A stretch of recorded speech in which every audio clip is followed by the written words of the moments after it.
we're always hoping that we can move towards a ceasefire that brings home hostages and brings de-escalates everything that's happening in the Middle East. But no doubt, as Jake, as you mentioned before, Jake Sullivan already said this morning, we're in a better place than we were in a long time, and the opportunity for an agreement is within reach, and hope that we can get there. I think that that we're putting everything we can. The president has personally tried to make sure that all of us are doing, not leaving any stone unturned and trying to work as hard as possible. My colleagues are in the region right now. I was in the region just a few days ago, and we'll continue to do everything we can under the president's direction to try to get this deal done. It's critical for all the Israelis, for Palestinians, Lebanese, and for the region. Amos, it's great to have you back. Can I ask you just quickly, do you have plans in the immediate future to return to the region? Look, I'm always evaluating what makes the most sense. Regardless of my travel to the region, we're in touch with the leadership in all countries. So I wouldn't draw too many conclusions from if I have gone or haven't gone, but I evaluate that almost on a daily basis in consultation with Jake and Tony Blinken and the president. And ultimately the president. You know, the world is watching your travel schedule. Your travel schedule is meaningful, but I do want to ask you about this against the backdrop of energy prices, because we've had analysts on referring to the potential for black swan events, and they frequently point to the Middle East. Yet here we are with the average gas price, according to AAA, at $3.54, somehow to the penny where we were a year ago. And our CPI data this morning shows gasoline prices down almost 4% in June. Can Americans expect this trend to continue? Well, let me address that, because I think you said it right. Analysts are always coming up with, the reasons why the black swan, or calling for headline-grabbing projections. This whole year, I've heard about we're about to go to $100 oil.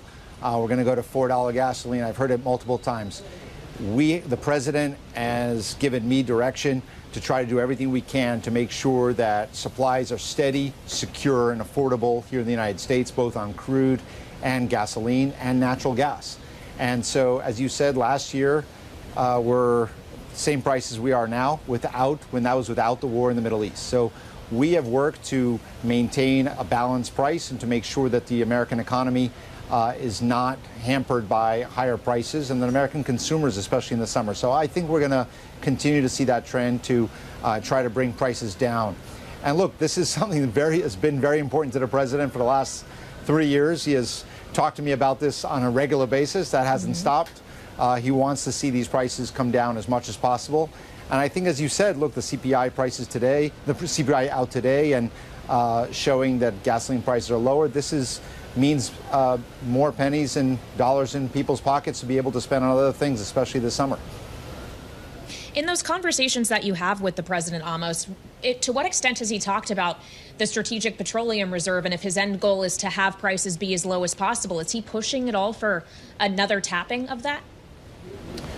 Look, you have to put this in context. The president when he made the decision, which was not everybody in the industry expected at the time, but he made the decision into the Russian invasion to Ukraine to not only tap the SPR, but to do it in a substantial way, more than anything that we've ever done in America before.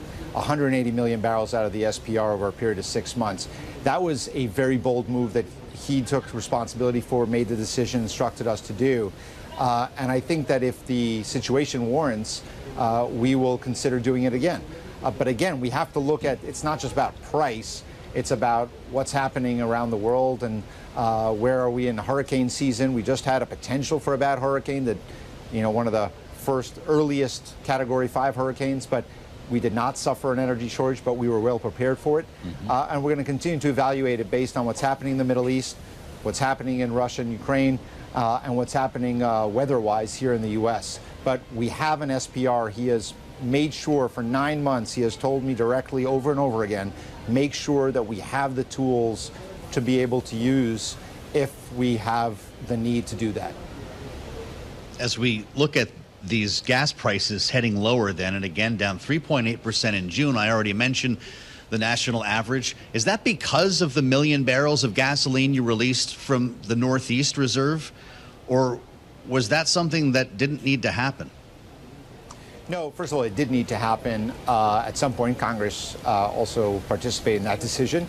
But the timing of it was what was important. So I do think that it played an important role in it in a certain regions of the country, as we predicted last week when folks thought that we would see a rise in gasoline prices around July. If you go back to the same analysts from a month ago, and we were able to stem the rise in gasoline prices and in oil prices. In fact, we've seen oil decline over the last several days when it sort of tempted some higher prices. But I'll tell you, there's been a lot of questions about how things are working here in the White House. I will tell you, I have seen the president super engaged on this issue throughout his presidency, and with no change to that over the last several days and weeks. Okay, so Amos, he is still engaged. Obviously, you work very closely with him as a senior advisor. There have been a number of cabinet officials and others who have testified on Capitol Hill in recent days, asked by lawmakers and if their meetings with Biden, they have seen any apparent decline. With the frequency with which you talk to the president, have you seen any indication that his 81 years have caught up with him in a more material way? Look, I think the president said himself he doesn't walk as fast as he has before, but I can tell you this. When it comes to running the country and to a large degree running the free world, he's the boss, he's in charge, and he's running the show. And he is very engaged on all these issues, and the calls are his. I have a unique opportunity to talk to him on both domestic policy when it comes to our energy policy here at home, infrastructure, but also about international issues. We talked earlier in this interview about Lebanon and the complexity of the Israel-Lebanon situation and conflict and the potential for a more regional conflict as a result. I was with him at the G7 just last week. We've discussed a lot of issues around Africa and competition with China, on AI, and on all those issues.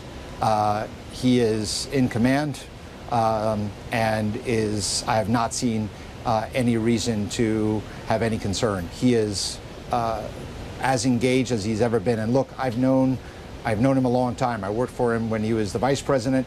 I've worked with him now as president. I knew him when he was the chairman of the Foreign Relations Committee. And I can tell you, we all have to deal with age. But when it comes to the substance of the issues and managing the day-to-day, there is no doubts in my mind.